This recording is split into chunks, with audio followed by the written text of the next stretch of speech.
Broncos training camp will get underway starting next week. So on today's video, I want to run through some of the top storylines for Broncos country to keep an eye on until the first preseason game. So, first storyline to watch for, the quarterback battle. This is the most captain obvious one, but I would get fired if I did not mention the Broncos quarterback battle to start today's video. So, we've obviously got Jarrett Stidham, Bo Nix, and Zach Wilson all competing for the starting gig, with the two front runners being Stidham, the incumbent, and Bo Nix, the rookie and first overall pick.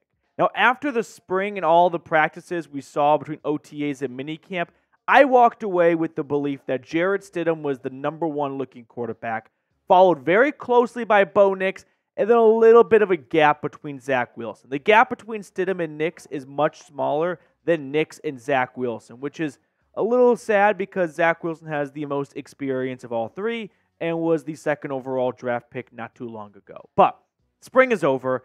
Voluntary practices are done with. The pads are coming on in training camp. The training wheels are coming off. Now, I know that people want to hear Bo Nix is looking the best because obviously you want your first-round pick quarterback to be the franchise guy. I'm going to caution everyone just to slow down a little bit. It's still early. Spring training camp has not officially started yet anyway. And once training camp does break ground, we're going to get a much better idea as to which quarterback is the leader in the clubhouse. But for Bo Nix, when the pads come on, this is his opportunity to really showcase what he did at Oregon, which was accuracy. Like, that was the number one thing he could do for the Ducks. And then also for Sean Payton, he wants to find a quarterback that can stay on schedule, that can follow the plan. That was a big reason that there was a wedge being driven in between Russell Wilson and Sean Payton last year. Russell Wilson did not follow the plan like Sean Payton wanted his quarterback to. So for Bo Nix, the name of the game is continue to stay accurate and also do what your coach wants you to do. If the play call calls for that throw, make that throw. This is not a time to show off an ad lib and display what crazy legs you have and your ability to run out of the pocket and chuck it deep. We saw that last year with Russell Wilson at times. Sean Payton did not want to repeat that. In fact, he paid $39 million for Russell Wilson to move to the other side of the Mississippi River so that he never has to deal with that again. So the pads are coming on. This is going to be real big boy football for Bo Nix. I'm excited. Now, we're going to get our first look at this team Sunday, August 11th in Indianapolis against the Colts. Then they are home for two straight preseason games against the Packers and the Cardinals. So my suspicion is we're going to see Jarrett Stidham start this first preseason game. Bo Nix start the second preseason game. And then whoever the starter is, will start this third preseason game against the Cardinals. And we'll probably see Zach Wilson play half of the third and all of the fourth quarter for all three of these games. Now, before we move on to the second training camp storyline to watch for, help us reach our goal of 23,000 subscribers, which we are only 64 subs away. I really appreciate everyone that has joined the channel as of late, but the march to Jordan is not over with. Hit that sub button down below if you have not already. Second storyline to keep an eye on, Courtland Sutton's contract. So, some background information here. If you've been living under a rock, Courtland Sutton reported a mandatory minicamp after skipping all the voluntary OTAs, which was a really good step in the right direction for Sutton being with the team for training camp and not entering an official holdout. Now, Sutton is looking for a pay raise or more guaranteed money with 2 years left on his contract and only $2 million in guaranteed, right? He wants some commitment from the team, I think, for 2025, or he just wants to make some more money this year, which he is currently scheduled to make about $13.5 million in cash. The reports are that he's looking to make somewhere in $15-ish million in cash. After a 10-touchdown season, you can see why he thinks that he is deserving of a slight pay bump. I would not rule out a continued holdout. I wouldn't say continued. I wouldn't rule out the beginning of an official holdout because he did report to mandatory minicamp. But if we go back to mandatory minicamp, when Sutton spoke to the media and was asked, hey, as you guys enter the 6-week summer break, if you don't reach a deal with the team on some new contract or some pay raise, will that mean you skip the start of training camp? And here's what Sutton said. We'll see what happens. I've got a month to be able to get things situated. Hopefully things get situated because as you all have heard, and I will continue to say, this is where I want to be. I'm not on team Courtland Sutton deserves a pay raise because of what he did last year. I felt like last season was the first time he really lived up to that extension that he got in 2021. But I am on team do whatever you have to do to maximize and help your rookie quarterback. If that means giving Courtland Sutton an extra $1.5 million, even if you don't think he deserves it, you got to do it because you have to get this right. Broncos country has been looking for their franchise quarterback for a long time. They have been looking for their franchise quarterback in the draft for the entire team's history. Like the best two Broncos quarterbacks, without a doubt, John Elway, Peyton Manning. One you traded for, one you signed in free agency. The best quarterbacks drafted from the Broncos, like Jay Cutler, Marlon Briscoe, like you got to go a long ways back. So they've got to get this right. Sean Payton has to get this right. Because as I've said before, he got ownership to sign off on $39 million in cash going to a player to play for another team. He took on an $85 million dead cap hit, not just the largest in NFL history, but more than second and third combined, just to get Russell Wilson off this team and get a new quarterback. If you get all of the green lights from that ownership group on that, you've got to show results. And you are not going to get results if Courtland Sutton is not there to help with the development and the growth of your young quarterback. So yeah, you look at the numbers for Sutton the last couple of seasons. Unfortunately, it took the wind out of the sails from him after that 2020 ACL tear following a spectacular, splendid 2019 season. And he really didn't look like himself in 2021. 2022, we see a better version of himself, getting 829 yards, 64 grabs, 2 touchdowns, but still, the lack of scoring was evident after signing that midseason 2021 extension. And then last year, he blossoms into a 10-touchdown guy as Russell Wilson's #1 go-to player. But you look at the career for Courtland Sutton, pre-contract extension and post-contract extension, and sure, the touchdowns are the same, but look at the yardage, the receptions, the targets, everything favoring that pre-contract extension. And part of that pre-contract extension includes tearing his ACL, missing a whole year. So for me, I'm not in the camp of Courtland Sutton absolutely deserves a pay raise or some sort of adjustment in his contract because he had 10 touchdowns last year. I felt like that kind of evened out what was a, underwhelming 2022 season, kind of balanced it a little bit. But I am team, do whatever you have to do to make sure Bo Nix is successful in year one. So you can learn more about your rookie quarterback and not enter 2025 going, well, we don't really know what we have in Bo Nix because his #1 wide receiver was a second-year guy in Marvin Mims, 600-yard Josh Reynolds, and then Tim Patrick coming off a torn Achilles and ACL. We hope we have something in him, but he never had a single good receiver to throw to. So, those guys aren't good, but you get the gist of what I'm trying to get across. All right, is Courtland Sutton a top 32 wide receiver? I picked that number because do you think he'd be the #1 wide receiver on a single NFL team? Give me a yes or give me a no down below in the comment section. Moving on to storyline number 3, replacing Justin Simmons. This story has kind of gone under the radar a little bit because of the first 2 storylines. But this Broncos defense is about to learn a tough lesson, which is how valuable Justin Simmons was. If they don't know already, they're going to find out. The Broncos DB room is looking a lot different than last year, right? No Fabian Moreau, no Justin Simmons, no Kareem Jackson.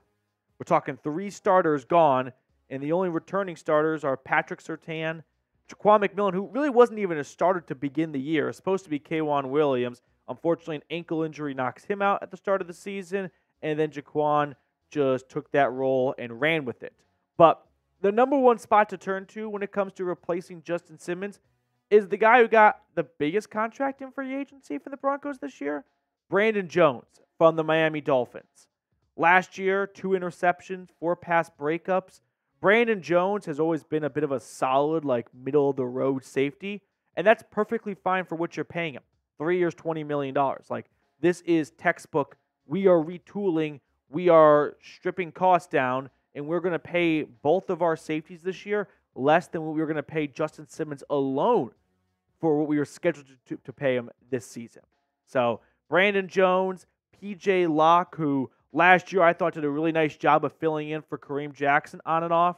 Fortunately, he missed some time due to injury as well, but he had 5 pass breakups, 1 interception. He was a big part of that stretch of just turnover dominance from this Broncos defense, fueling that monster win streak.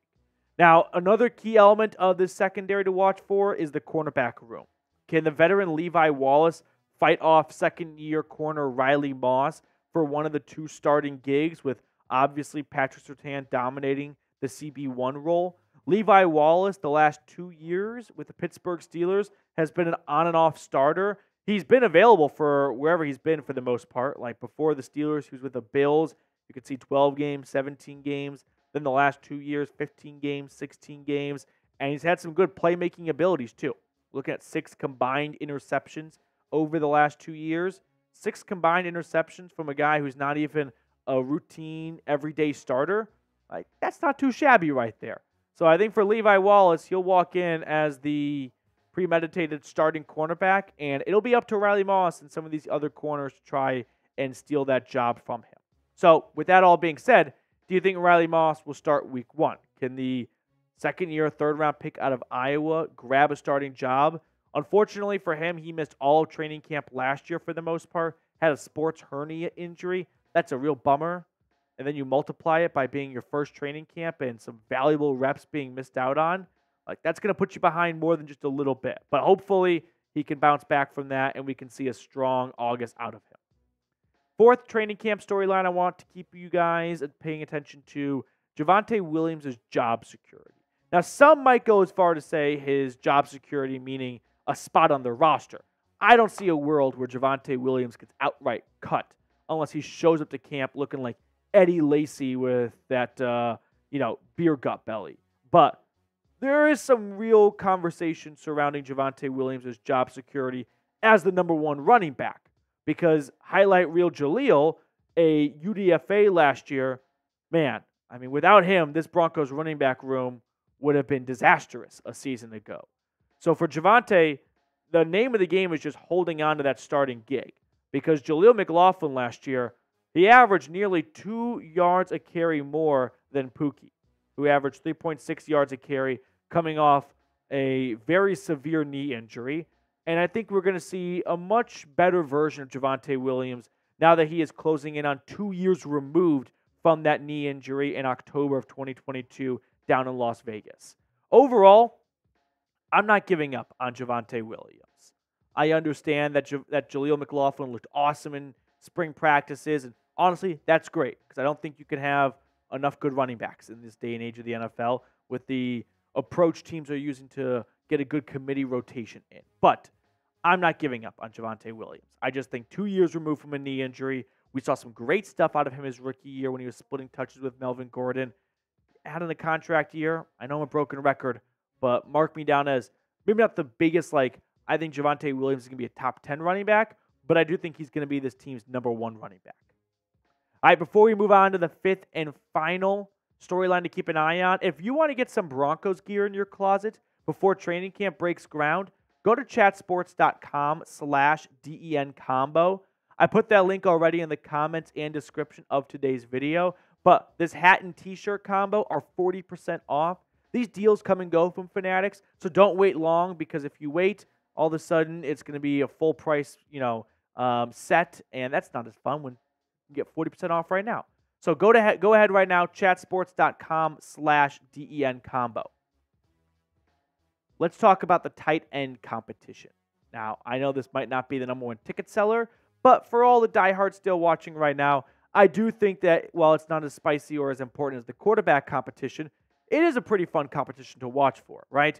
We'll toss in center as well. I probably shouldn't have excluded them, but tight end, center, you just lump them all together.